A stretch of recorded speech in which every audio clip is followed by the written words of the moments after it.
Hello, my beautiful light beings. Welcome back to the Magic Exists podcast with Dani Margeaux. I have a very special guest today. Her name is Tiffany. She is an energy healer, astrologer, and passionate guide on the journey to self-love, alignment, and healing. Her mission is to help individuals dissolve the emotional wounds, traumas, and old patterns that block them from living a life of true joy and abundance. She believes that when we clear these blocks, whether from past relationships, ancestral wounds, or past lives, we open ourselves to receive love and live authentically. Welcome, Tiffany. Thank you so much, Dani, for having me. It's such an honor to be here and connect with you again. It's an honor to have you. So the first question I love to ask all my guests is, what is your strongest clair and how does that represent in your life? And, again, thank you so much for asking me this question because, whether we have the title for it or not, we're still doing it. And so I really appreciate that. But, in chatting with you, it's really this clear cognizance, right? And so that really is, just this inner knowing. I mean, it just happened to me the other day where, I'm the trajectory of my journey, moving forward, especially with a lot of the projects that I have aligned, was I'm manifesting abundance. And how can I be more abundant? And so January 31st, I woke up and said, I need to go get a new car. I need to start this new year in this abundance mindset. And so it was unshakable. I could sit there with my ego and think of all the ways why that probably wasn't the best idea, but it was just this knowing, this driving force within me, figuratively, and was to go and do this thing. And then I did. And it was just, of course, amazing, right? As it always is. But it really is just this knowing. And I'll think about it and I'll go, no, I just know it. I just know it to be true. And sometimes I'll second guess it, but then I'm like, but I still know it. So excuse me, ego. Yeah, I am the same. Like this deep knowing, things have been really coming into fruition the last couple weeks. Like the energy of 2025 is so abundant and I'm really been tapping into it, which is so beautiful. But so my journey is where I was living in Hermosa Beach. I had manifested that. I moved there last August of 2023. And then I got that intuitive hit, I need to move to Glendale, inland in LA. And it was that knowing, logically, I'm living my dream out at the beach. This doesn't make sense, but okay, I'm trusting it. I'm fully trusting it. Then, seriously, this happened yesterday. My fiance got a job offer from literally our property manager who owns several properties out there and was like, I really want you to take this job. And so they've been talking about it. I feel like if this comes into fruition, we're going to be moving back there. So it's that divine guidance. He wouldn't have gotten that offer if we had still been living in that apartment. So it's just that deep knowing and then just trusting that the abundance will come no matter how you follow it. Yeah. And I think that it's when we can really understand it and feel it, it becomes really unshakable. And so I think that that's, really that driving force. And then you just watch as the universe knows it too and just makes way for it. It might not always be on your timeline, but nonetheless, it is certainly there. And I just think that that's so beautiful, especially because oftentimes in partnerships, us as healers, we get these nudges, but our partners don't often feel them. And that very much depends on where they are on their spiritual journey, right? And so, getting my car is no, this is something I need to do. I'm not really asking, and sometimes that can be a little triggering or whatever the case may be for the other person to say or accept and say, wait, I don't understand, It's so interesting. And I 100% resonate with what you're saying. And I feel through this deep self-trust within myself and showing myself and my partner this love and respect and trust, I've been able to build this foundation that when I have these intuitive hits, he trusts now. And of course he has all these logical reasons why, okay, actually, yeah, it makes sense. Financially, logically, it's okay, yeah, I'll let you have that side. But for me, it's just this feeling. It's this thing that I've been tapping into that I want to talk about a little bit, but that feeling of that knowing in your body and then kind of projecting it into manifesting that abundance. So that car, for example, I don't know what your budget was or whatever, but you were I'm going to come into this space, I'm going to have this money and I'm going to have this car. And it's that's so beautiful. And for me, I'm planning a wedding and I just got my eyebrows done. They're super dark right now, if you can tell. But last night, it's all these expenses are piling up. And last night it was like $500 to do my eyebrows, and it's going to last a couple years, whatever. So it's like, I'm really excited. It's going to look really good. But I was feeling that contractual feeling of lack again. And I was like, oh no, like this is coming in. And so I chose to sit with that energy. I tapped into like this quantum space of energy, and I was like feeling into the money that was coming. And it was so interesting because literally, I kid you not, like within that hour, my best friend was like, hey, our flights for her bachelorette have been like moved or changed. We could get a full refund. And then I also found out that Southwest is like giving me this free companion pass. So actually, you're going to save like $150. And I was like, ah, amazing. So it's like when you surrender to your knowing and surrender to that trust, like the universe just works in your favor and things just align. But there is some work that needs to be done ahead of time. And that's like unconditional love and trust. And have you had any maybe coaching clients who've experienced this, or someone who maybe is in that lack? How can they like overcome this and like find that love and that trust for themselves? You bring up such beautiful points too. And thank you, for sharing that too, because, you're talking about your eyebrows look beautiful, by the way. And, we have these nudges within us. And if we follow them, the universe follows too. And when you were saying that, the word that kept coming into my mind was unconditional love. So I love that you brought that back to that, because it is that unconditional love that allows us, invites us to have that knowing that everything is going to be okay. We may not be able to determine what okay means, but nonetheless, we know that everything is going to be okay. And I love that you brought up lack, because often that lack is very fear-based. It's very ego-based, and it takes a lot of repetitions to dissolve it. And we're still humans. So will we ever totally dissolve it? It's unlikely. But with that conscious awareness, we can really begin to identify it and kind of stop it in our tracks and say, no, this isn't mine. This really isn't mine. This isn't this knowing. And interestingly, on Saturday, I was just kind of feeling feelings, just really human feelings. And I have a tree in my arm, and I named her Athena. And so I walked out to Athena and I was feeling lack. And so this is really funny that you said that. And I just put my left arm, because it's the closest to my heart, up to Athena. And I said, Athena, I'm feeling lack. Can you please take this from me? And she does every time. And so whether it's that sitting in it or asking for it, we can help move that through us. And I think it takes like a sense of courage to ask for that help, even if it's like an inanimate object or like this organic tree, that's not going to talk back to you. It's like that's already another step of coming to that. Like, I can ask for support because I am worthy of that support.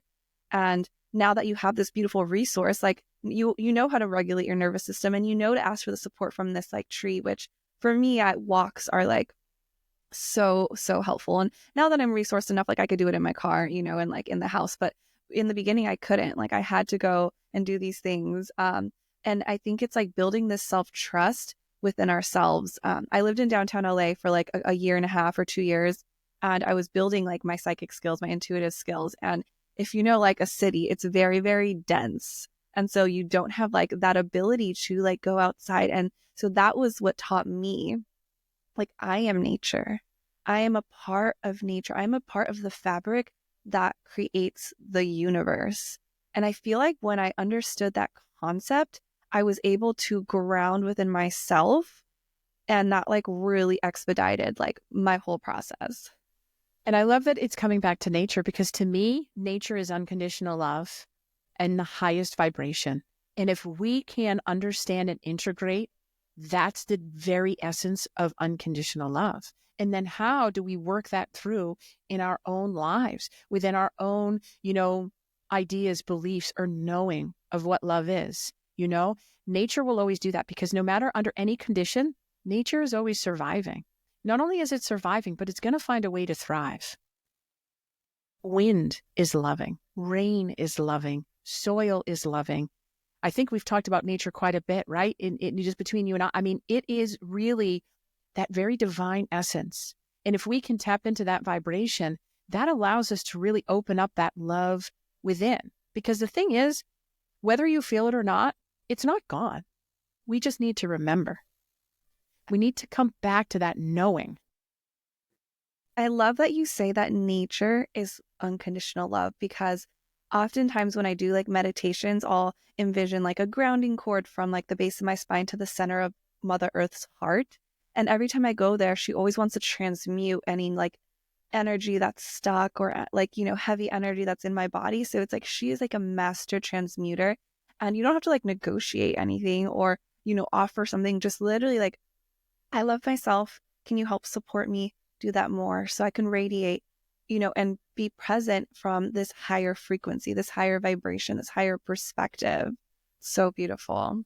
It is. In nature, when I first started working, with nature in that way, it was almost like hesitant. Like, why would this tree take this from me? Why would I do that to this tree? And that's that program within us, And so stepping up to that and just asking for what it is that I need in that very moment is so bold and so courageous.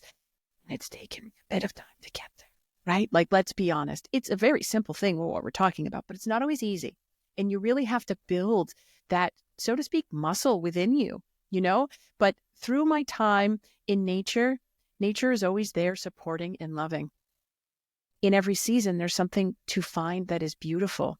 And it really helps to shift our vibration. Now, we have a choice when we're in nature to either embrace it or to kind of repel it, right? But I choose to embrace it because nature is that loving energy. And when we can amplify that within ourselves, it reminds us that we are nature.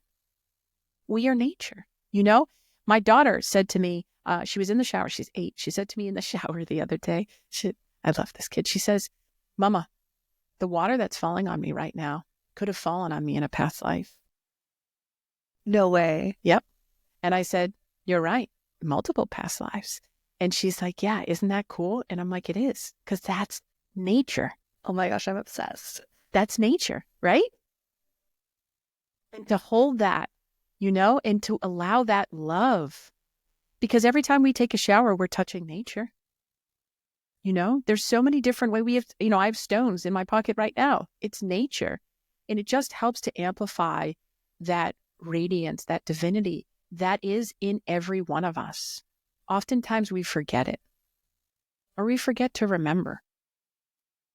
Like, it's so simple, yet so, complex. And even relating to like asking nature for support, or remembering that it's like even our friends asking for support, or our family members, we feel like in the past, like I've had to do everything myself. I can't ask for help. I can't ask someone to do this for me. And it's a really interesting journey, because now that I am engaged, moving into, getting married, and like I have friends who are planning my bachelorette, it's like old me would have been like, I'm going to take control of this. I'm going to do it because A, I feel bad people are like taking time for me, and then B, like I would need to control it, right? But now I'm really in this place of like, I'm going to let someone take care of me. I'm going to let someone support me because I am worthy of it. And with karma, like I have given so much and they have given to me so much. And it's been like this back and forth, beautiful energy exchange. And we will always be there to support each other. And so what I realized, like once you find that within yourself and give not only to others, but to yourself, more abundance comes to you. And you bring up such a beautiful point, because what I refer to that as closing the circuit, because so often, especially women, we're told to give. I mean, we've watched our moms and they give to the utmost. They give when they don't have anything to give. And that becomes that program within us that, no, we just have to continue to give. However, if we're not able to receive, we don't properly close that circuit, which means it's not as authentic as it could be, right? Because if we want to be in the energies of receiving, we have to be in the energies of giving, and vice versa, because every time we give, we're also receiving. And if we're not open to that, then we're not able to close that circuit, and it becomes a little conditional, right? Instead of unconditional. And so it takes that ability for us to stand in our own truths and say, no, I'm worthy of this compliment. I mean, how often do we say, hey, I really love your eyebrows. Oh, this, and we try to, discount what it is. Oh, this old shirt. And I'm like, well, but I still like it, you know? And we're programmed that way. It's not our fault until we know something different. To be unconditional is to be open to receiving as well as to giving, you know? And I remember over the summer, this was huge for me. There was this woman that we had met while we were hiking. I do a lot of backpacking, and my legs, whatever, they were fatigued at best. And so she saw me in my, fatigue, and I was trying to lift my legs up a little bit. And she said, I would love to offer you a Swedish massage. And I was like, what the? Okay. And that's what my ego was like, excuse me. And then I just said, I would love that. Thank you. And that's it. I shut up. And so she, helped me drain my lymphatic system. And she was so kind and loving in it. And it was just this really beautiful exchange. And it reminded me that I am worthy of receiving as well. And I often go back to that moment on the dock because I had a choice. I could have said no, but I didn't because I wanted to receive. She was offering. And the same thing is true, Dani. If I saw somebody in pain or whatever the case may be, I would want to offer my assistance. But in order for me to offer my assistance, I also have to be able to receive it. Yeah, that's absolutely beautiful. And then you were able to have an experience and a connection with someone that you might not have through this. And that's so beautiful. And it's something about conditional love, right? We look at love, but we put all these conditions on it. Like you're saying, like, oh, I can give it because that's unconditional, but I can't receive it. Then that becomes conditional. Why can't you receive it? Because you don't feel good enough. You don't feel worthy. You don't feel like you deserve it. And there's so much about love that if you connect to your heart space, and this is something that has been, I think, one of the biggest journeys of this lifetime for me here is opening that heart space and offering that unconditional love without expectations of anyone on their own personal journey, expectations of how things should look like. And then for myself, parts of me that I might judge, oftentimes, when I judge myself, it's these expectations I've placed on myself that I supposedly need to accomplish and achieve. And then when I don't, I'm disappointed and judging myself. And that all of that resentment and anger and guilt and is builds up into this whole thing, which if you just loved yourself and accepted all those parts of you and forgave yourself for having these expectations, and offer yourself compassion, this energy is so much more radiant in your field. It is. And, it comes from this, for me, it's also this really, really simple statement of, I didn't know what I know now. We wake up every day, we don't know something until we know it. And so when we hold ourselves in those conditions, to your point, it doesn't help to amplify or provide us the depths of love that we so seek, because every human being is here for love. We are love. And I just made a reel about this morning, and it's, do you remember the Jerry Maguire movie? It was back in the 90s. Yeah. And the big line in that was, you complete me. We don't complete our partners. Truly, that is not a loving vibration. That is fear-based. That is saying, I'm not complete without you. And that's simply untrue. But if we don't know that, then we can't embrace it. And so it's really time for us to know that we are enough, that we are worthy, that all of these old programs, they're not ours anymore, and they don't serve us. They don't serve us from an individual standpoint, and they certainly do not serve humanity. Yeah. And with the partnership, that feeling of completing someone, right?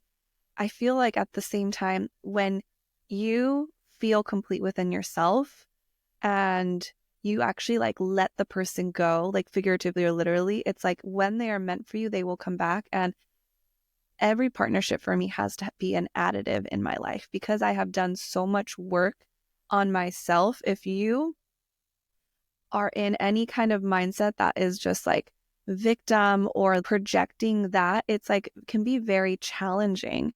So my partner and I, before we got engaged, it's been this process of I'm not sure if we want kids. And it's been really diving deep into what we want for our future. And that was one of those like pivotal moments of like, I need to let you go and let you figure out what you want and what you desire, because I have figured out what I want and what I desire. And it was in those moments of like surrendering to the universe, like truly, really wanting to be with him, but knowing like I am good on my own and I will find someone else if this, doesn't work out. And in that moment, I think he like woke up to that and woke up to his like knowing and was like, no, actually, like we're meant to be together. Like this, we're going to co-create, this together. And it was like me consciously letting him go, like brought him back. Yeah. It's like that conscious coupling or conscious uncoupling, right? Because it's not fear-based, and most relationships are very fear-based, and they don't need to be, right? But once you've transmuted a lot of those wounds, it's really easy to understand that and be okay with it. Because when we surrender, that's where the universe flows the deepest through us, is in the surrender. It's not in the chaos. It's not in the, I have to do this, or it needs to be my way. Because what is your way? You don't know. But connecting to your higher self will allow you to know, and you stepping back and saying, no, this is what I want, gives the other person permission to do the same that they might not otherwise have, right? And so the foundation of this relationship is built upon this loving energy of knowing, right? And support, holding you in your autonomy, as well as myself in my own autonomy. And how do we lovingly connect through our life? That, to me, is a perfect partner. That's so beautiful. I just got chills. And it all comes back to self, right? Yeah. Self-trust, self-love, self-knowing, and really being able to listen to that inner compass within you. And a couple of things we talked about, right? Connecting to nature can be one way to really amplify that. Connecting to your heart can be another way to amplify that. And then, coaching, energy healing, all these beautiful things. I just did a healing, or I facilitated a healing last week, and one of my clients just emailed me, and she was like, I really needed that healing. And she's like, I feel like I was holding on so much with my dad. And she's like, I even lost like 4 pounds the last 3 days. I was like healthily, but just like baggage energetically was manifesting physically. And so all these, like we talk about frequency and love, and my listeners, I think, are really inept with that. But people are like, I don't like, they're grasping at what like frequency is, what energy is. And it's like, money is energy, abundance is energy, love is energy. It's like tapping into that frequency. And how do you get there? Through your heart, through your body, through your trust. And it's so beautiful. And I love that you brought up about, your client there that lost weight doing that, because that really is a real thing. And I know it from my own experience through my own deep dive, especially last year. I really went deep. I lost 30 pounds. Wow. And so people would say, well, what did you do? I said, I just made my insides match my outsides, right? I mean, that's really what it was. But, sometimes that language is a little far. But I didn't change my diet. But I will say, we naturally do when we feel better. But there was no diet. There was no counting of anything. There was no wake up every morning and make sure we move. It was just this total surrender to my healing journey, and my body shifted within it. And so we do have that power. We do have that power. We have dis-ease within us. How do we invite more ease? How do we nourish our bodies? When we nourish our bodies, it helps to nourish our mind, and vice versa in our soul, truly.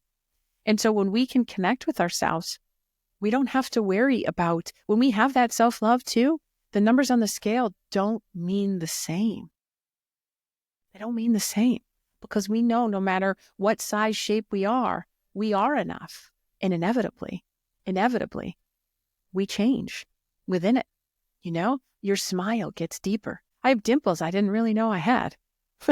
So Like they're all over beautiful. my face, And so when I smile, I look at myself and I just think, wow, I'm radiant because I'm just radiating that love. And that's all I truly want to do is radiate love.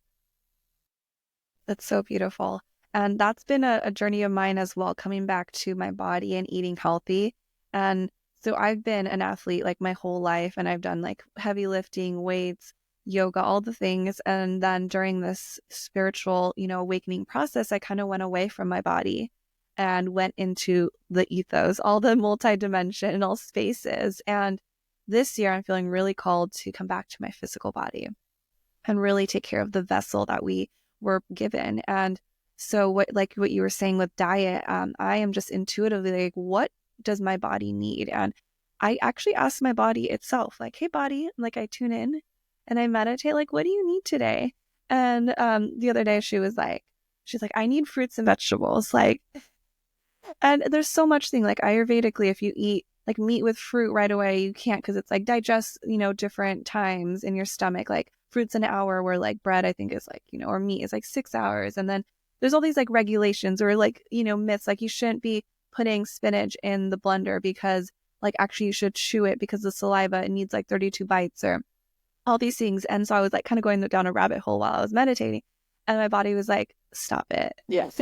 Just eat whatever you want. We can handle it. Like you drank alcohol for so long and you're fine. Right. Like you can eat some like cut up spinach. Right. You don't have to chew it. Can you imagine you're just, excuse me, and there's so many rules that we put on, which is that very masculine energy, right? When it's an invitation to come back to that, that female beauty within us and say, what do you need?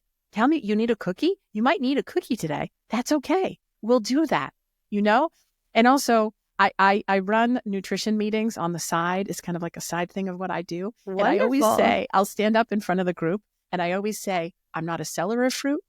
I'm not affiliated with any fruit company, as a joke, because I will literally, for an hour and a half, plug fruit as much as I can. If you and I were eating fruit, our vibration instantly changes. Think about this. If you're going to have a difficult conversation, bring fruit. I love that. It will change the dynamic of it, because when you taste fruit, you're tasting love. You're tasting nature. And when you can commune, because communing is such a part of our human experience, and we commune over food, it's going to change the dynamic of our conversation will shift if we commune over fruit versus a bag of chips. Wow. It will, because we're amplifying our own radiance within, My daughter is huge into fruit. She's always eaten frozen fruit. I mean, she's just a fruit girl. And it's really reminded me to have fruit. So on the weekends and stuff, I go downstairs. The first thing I do is make a smoothie for us. And it changes the way you approach the day. Really. It sounds so silly. It sounds so tremendously silly. It's not, though. We need those nutrients. And this is what I always say. Think about how fruit is grown. We need 3 things. We need the sun, which is vitamin D, right? We need the soil, and we need water. It's all nature. You were eating nature. Yeah. I've been feeling really called to like get those watermelons or pineapples, and I cut it up so I have like a whole thing, for the whole week. And you're so right. Like I just feel so much better. And intuitively, it's been what I've just been really drawn to. And even like when I went to Cambodia and Thailand, they have all these like exotic fruits and they put it out on a spread. And it's almost like this feminine beauty, like that, all these different colors, and you can pick at whatever you want. And like that image came to you when you're like talking about that. And it's like, oh, I want to do that more, just have fruit out and eat it. And it's interesting because I was taking this course where some people, like I think diabetes, they say like not to eat too much fruit because it's too much sugar and you need to like stay away from certain things. And it's so interesting because in my body, when I heard that, I was like, but it's natural sugar. And I went down this like rabbit hole of like the glucose that spikes within your body when you eat it is actually not very high because your body, it's natural. And so when you're eating like a piece of candy versus eating a piece of fruit, the glucose spike within your body is actually like so much more severe with the candy. And so it's like a misconception about a lot of these like healing processes for like the Western medicine diseases, and something that I've been wanting to tune into more and like unravel. But there's like all these connections I'm being, called to. And it's just like, yes, I'm going to eat more fruit. This is a reminder for me. Yeah. And it's so funny. And we're on fruit now, which is kind of funny, but it needs to come out. And so, when it comes to fruit, and this again, when you're a diabetic, they will tell you they cannot have fruit because of the sugar. I promise you, if you follow them throughout the day and they're eating the processed foods, the fruit is always the best choice. Honey, put honey. Do you know the frequency of honey? Oh my goodness. I pour honey in my tea every morning, and most of the time, I don't do it every day, but I'll just listen to the hive and help to infuse that energy of it within the honey, because that is nature. And I get to ingest, I get to become one with the bees, with nature. And so, yes, we can say fruit has sugar. We're not disputing that. It does. But our bodies know what to do with it. Since the dawn of time, our bodies have been eating fruit. They have not been eating sucralose. We have not been eating stevia. We have not been eating white cane sugar. We just haven't. And so it does affect our body. And so when we're trying to really connect with ourselves, one of the most loving things that we can do is nourish our bodies as well with fruit, with movement. And to your point about, weights, I used to be, well, I'm not fit if I don't, if I can't squat 200 pounds, and forget it. I'm just simply not fit anymore. And I've really had to let that go and recognize that 20 minutes of yoga suits me more right now in my lifestyle than an hour pumping weights at the gym. And it's okay. Absolutely. I'm going to take that ritual for the honey. I love that. And bee propolis has been something I've been using for my throat. You can get it on like Amazon or Trader Joe's. But like what you said, the frequency of bees, I have not gotten sick in one whole year. And I've been several times, like maybe 2 or 3 times, I've been feeling like, about to, like you get that tickle or your body starts just feeling really tired. Right away, I'll rest and I'll do the bee propolis. And nothing came into fruition in a year.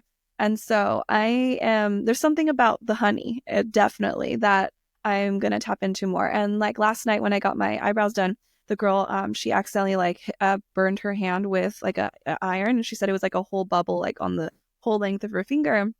And so she put manuka honey, like this, like it's like a patch. I had never heard of that or seen that before. But I know manuka honey is like really high immunity, high support for your body. And she's like, yeah, I'm hoping like it'll heal the scar and all that. And I was like, wow, okay. I was like, I got to get into that too. Yeah. And when I hike, I bring honey also just for a quick hit of energy, but I also bring it for injury. And I burnt myself. I was with my daughter and I knocked my pan and it burnt my leg. And, there was a gentleman there and he's like, let me see if I have anything in my first aid. And I was like, no, it's okay. And he was like, well, let me see if I have some bacitracin or whatever he was looking for. And I said, I have honey. And he was like, And I was like, I'm just going to put some honey on it. And then I just kind of stepped away because I'm not really going to, get into this argument over what I should be using. But that's what I bring honey for. Honey is such a beautiful, it's antimicrobial, it's antibacterial, it's love at the very essence. And so, yeah, take the honey, bring the manuka patches, take the bee propolis, because we're just providing ourselves a higher vibration with all of these beautiful choices. And as much as I really like to stand here and say, I don't really like the way the grocery stores are designed and things like that, I can still find honey. I can still find the things that nourish my mind, that nourish my body, that nourish my soul. I have this like garden cube. I don't know if you've seen them. Like I just got it on Amazon, but you can grow your own herbs. And I don't have any outdoor space. I haven't in like quite some time, maybe 5 years. And so I was really like, I really want to grow my own herbs and my own tomatoes. Tomatoes are like my favorite fruit or vegetable. I know there's like a controversy, but my favorite thing in the world when they are naturally grown. And and so it's been something I've been cultivating. I have like cilantro that I've been using, and it's like basil, like fresh. I'm like, wow. So now my goal is to like have like little, maybe like a little farm where they put those tins and it's like you have a little, oh, it's a garden. There you go. Yeah, like I really want to like open up to more like nature. And my best friend moved into the suburbs, and she has like a bunch of friends like her age, and they all share like avocados and celery and like all these things. And it's almost like coming back to like the community, the commune. And I'm like, I want to live on a block with all my best friends and share all our fruit and grow. And so things I'm like putting into the universe for sure. Yeah, yeah. The more that we can uh, be around nature in all of these capacities, it truly is just a beautiful enhancement that we can bring into our lives, and you will feel better, whether you pay attention to it or not. You will, in fact, feel better. And there's also that knowing within you that you helped create it, right? That you helped create this nourishment within your body. When I make dinner for my family and it is, a lovely pesto, which is just basil and a little olive oil, that's all, with some tomatoes and some farm raised chicken and, a sweet potato. I'm like, are you guys excited? Because I That am. sounds delicious. Right? Can you come cook for me? I would love to. I love to cook for people. It's like it's my how I show love. But I love to do it in a way, I've had my friends over before and I'll buy the ingredients that I buy and prepare it for them. And they said, Tiffany, you make the best guacamole, the best tacos, the best anything. I said, I don't really actually just use different ingredients. You're just not used to tasting it. That's really Wow. the end of it. I mean, that's really, plus the love. I mean, we can't dismiss the love I infuse in it. A lot of that is stepping outside and realizing that if we eat the food in the grocery stores the way it's designed, it's not designed for us to feel well. And there's so many ways that we are disconnecting ourselves from ourselves, and food is really a huge one for that. And so how do we take that back? Because when we don't know something, we become the victim. When we know something, we become the choice. And Ignorance is not bliss. right. And just the same, some days I'm like, actually, I'm going to have that piece of cake or whatever it may be. And it's okay. Right? I just send my white light to my food and there I go. And it's okay. We're not breaking anything. And I do the same thing. Do you? Yeah. And I feel like my perspective has really shifted around cooking when I made that choice to nourish my body. In the past, it would be like, oh, I have this really annoying task that's taking away from my day. And it was like not the good mindset. Like it's so much work. I have to clean. Now it's this perspective of, oh, I get to choose to nourish my body. I get to go to the grocery store and pick what is going to nourish my body the most, what I'm called to the most. And I try to go for like whatever's most colorful. Like I feel like for me, I'm like, yes, it's vibrant. This is what I want. That's the energy I want.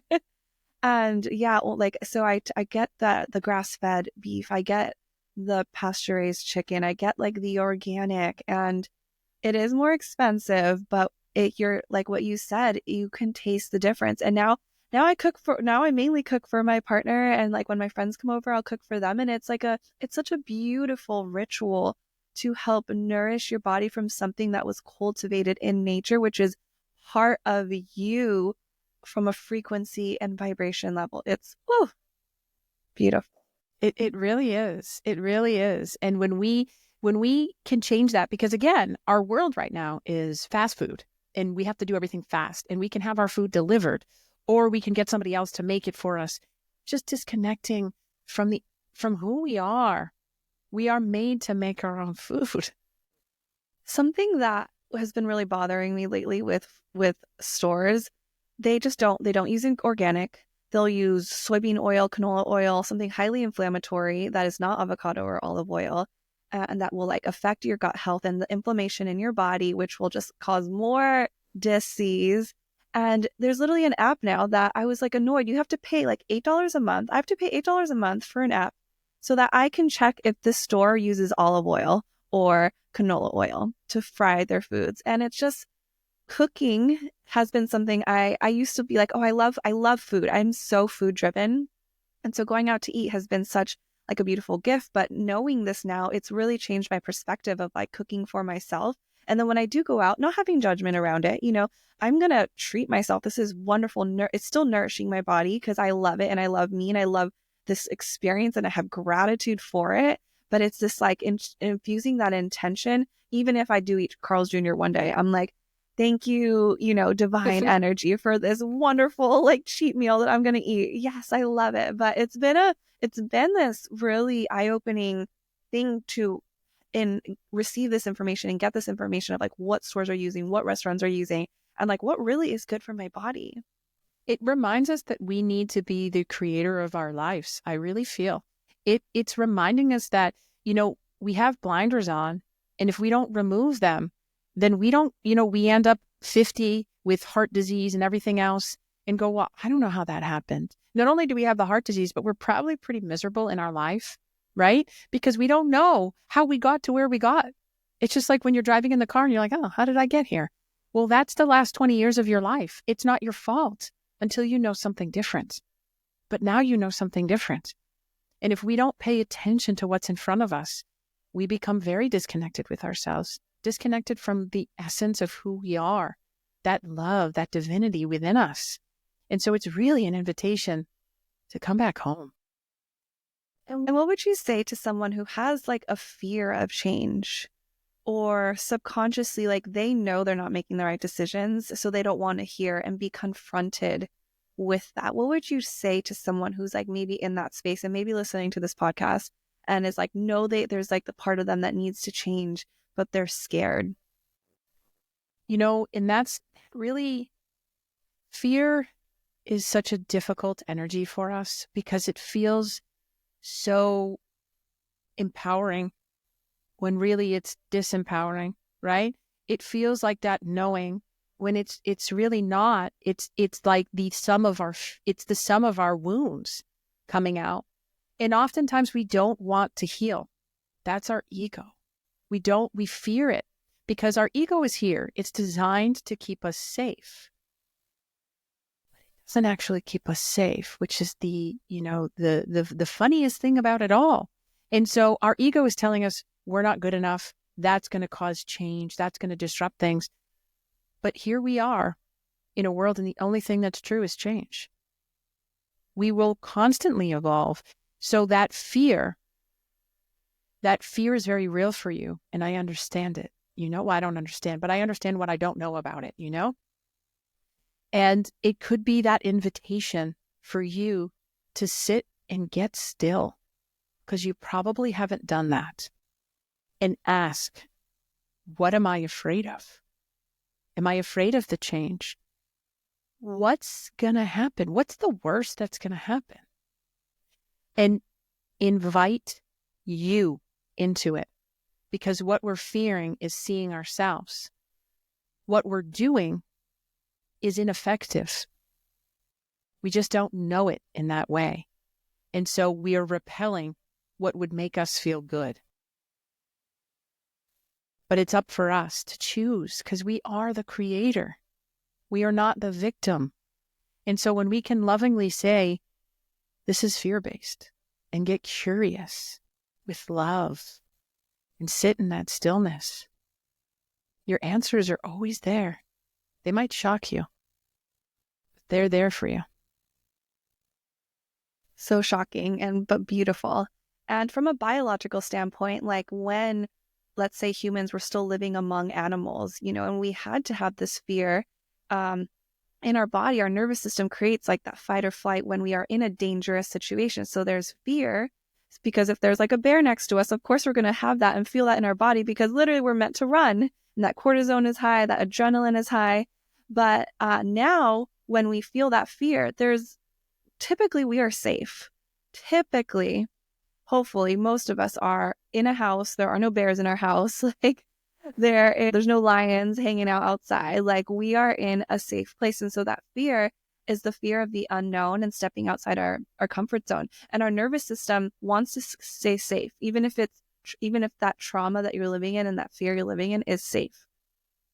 But when you understand and bring awareness to that, actually, that is an energy of like this experience that I had in the past, that it actually wasn't beneficial for my growth or my, experience. And actually, I see safety on the other side. And it's scary, but I'm going to like have courage and strength to go there. Once you step out of that comfort zone and move past that energy of fear and resistance, oh my gosh, the world opens up for you and you find comfort in the unknown and you find that comfort in the safety beyond. And I will say that's something I was working through the last couple of years, and it has been transformative. Yeah, because that comfort is an illusion. That comfort and fear is an illusion of safety. It's not that it's not real, because it feels real, but the essence of it isn't truly real. And so this could be an invitation, to connect with that inner child, and you can choose the age. He, she, they just need your love and support to know that they're safe. So when fear emerges, I often choose to visit that little girl and grab her hand and give her the biggest embrace. Oftentimes it makes me weep, truly, because it's so beautiful.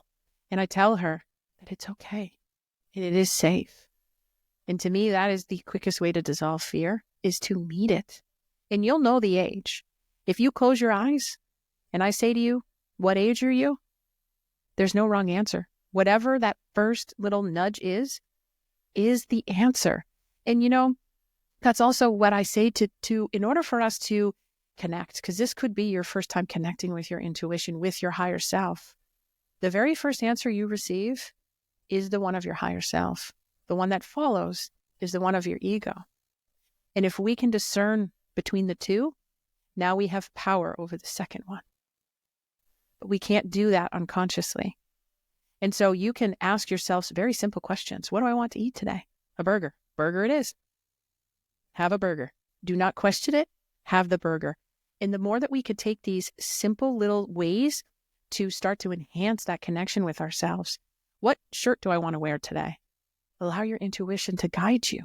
These are very simple decisions. Nothing will break. But then when something big comes up, we can circle back to that and have that knowing that it is the best choice for us from our highest self, and be grateful and stand rooted in that. But we need to develop it, especially if it's in its infancy.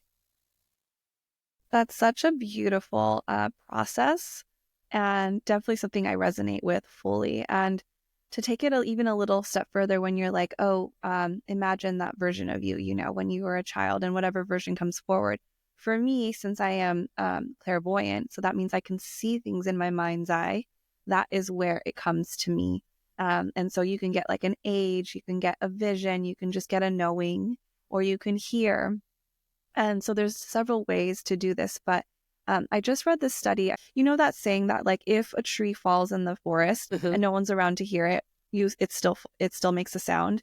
But they've actually in quantum physics have come to the realization scientifically that if the tree falls and there's no one there to observe it, there is no sound. Because in quantum physics, like if you were to turn around and I didn't have a camera behind me and I wasn't looking at any of the objects behind me, none of that exists. And then when I look at it and I'm observing that material reality, it now exists. And so it just bringing that back to the concept of we create our own reality, and what you see in your mind's eye is valid and is real because you are experiencing it. That is mind.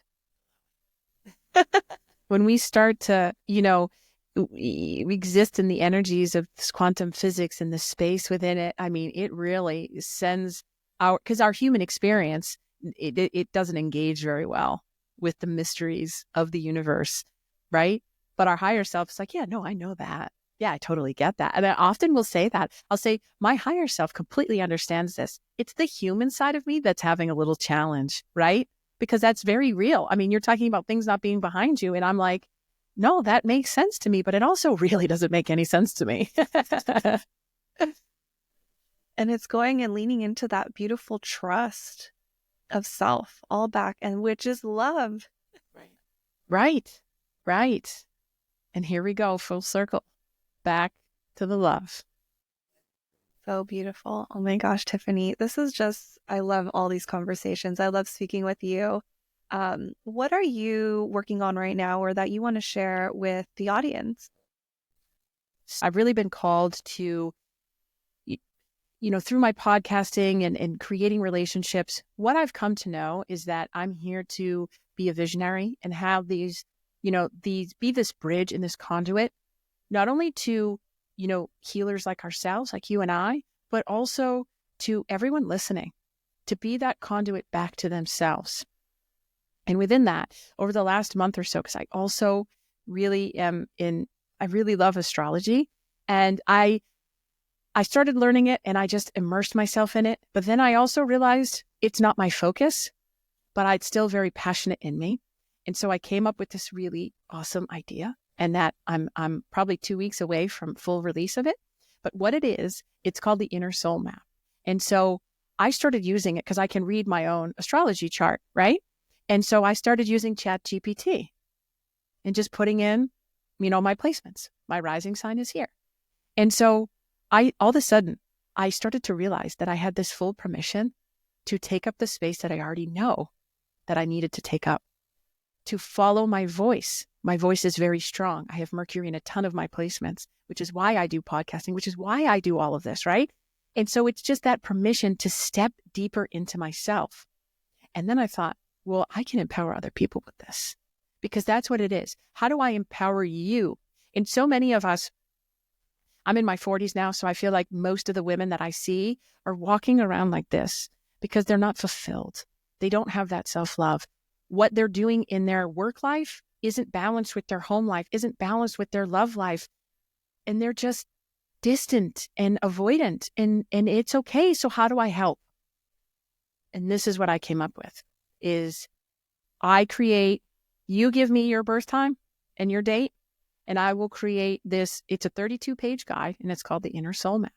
And in it, there's also a bit of education, but I'm taking every one of your placements and I'm putting it in your loving hands. And you just take the prompts, copy and paste, and they're specialized to you. And you put that into ChatGPT and take your own journey. And it never expires, because I have looked at my birth chart 17,453 times. And I will look at it again tomorrow and see something different, because what we're ready to hear isn't always what we're hearing in that moment. And so it doesn't expire.